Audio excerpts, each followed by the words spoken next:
Faire rire les gens, c'est très très difficile. Plus difficile que de les faire pleurer.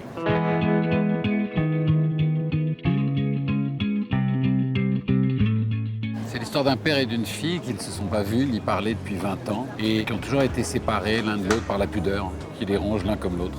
Le père va mourir 2 jours avant le mariage de Julia Sorel, que moi je joue. Le lendemain, elle reçoit chez elle un colis assez étrange. Et à l'intérieur de cette caisse, elle trouve une réplique de son père avec une télécommande dans la poche. L'androïde s'anime et lui fait une proposition qui n'est pas habituelle puisqu'il lui dit « Voilà, j'ai 7 jours de batterie. Cette machine contient toute ma mémoire. On a 7 jours volés à l'éternité. » Par un subterfuge un peu mystérieux, comme ça, le père va revenir pour pouvoir dire à sa fille et que sa fille lui dise tout ce qu'il n'a pas eu le temps ou tout ce qu'il n'a pas pu. Commence à partir de ce moment-là un voyage de 7 jours entre père et fille, mais qui va aussi ramener Julia sur les traces de son premier amour qu'elle a rencontré à Berlin au moment de la chute du mur.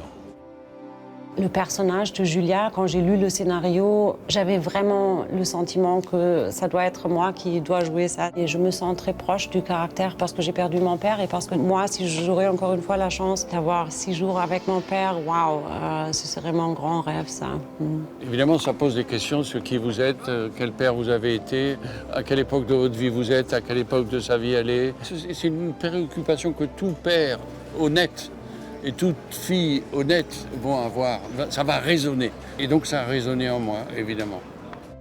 Ce qui est amusant, c'est que Robert, comme il est le meilleur ami de Julia, il observe et il comprend un certain nombre de choses. Il a un point de vue qui est presque à la même distance que le point de vue du narrateur de l'histoire.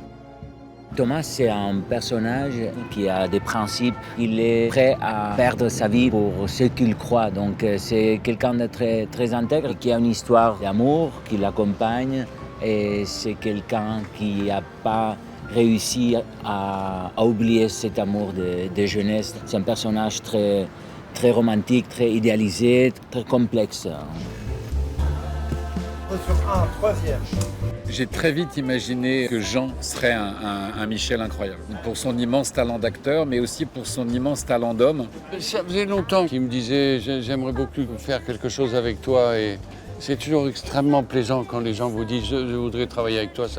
Moi, ça me touche énormément. Pour moi, le grand bonheur, c'était aussi de partager la majorité de mon jeu et de mon temps avec Jean parce qu'il est devenu un vrai ami, un vrai partenaire et j'ai adoré qu'il y avait cette vraie connexion entre nous. Et je ne peux pas vraiment l'expliquer, mais il n'y avait aucun doute que c'est mon père et que je suis sa fille. Et c'est ça ce que j'ai adoré quand j'ai lu le scénario. On voit ces 2 caractères qui ne se connaissent pas, mais qui ont un lien très très fort l'un avec l'autre. C'était une histoire avec beaucoup d'humour et beaucoup de tendresse, d'émotion. J'ai trouvé que tout était juste, tout était très humain. Des personnages qui se montrent comme ils sont avec ses misères, avec ses problèmes. Et je crois que c'est pour ça que les gens vont beaucoup aimer ce que nous racontons ici, parce que tout le monde va pouvoir s'identifier. J'espère qu'on va arriver à toucher les gens à travers cette histoire. Je le crois, en tout cas.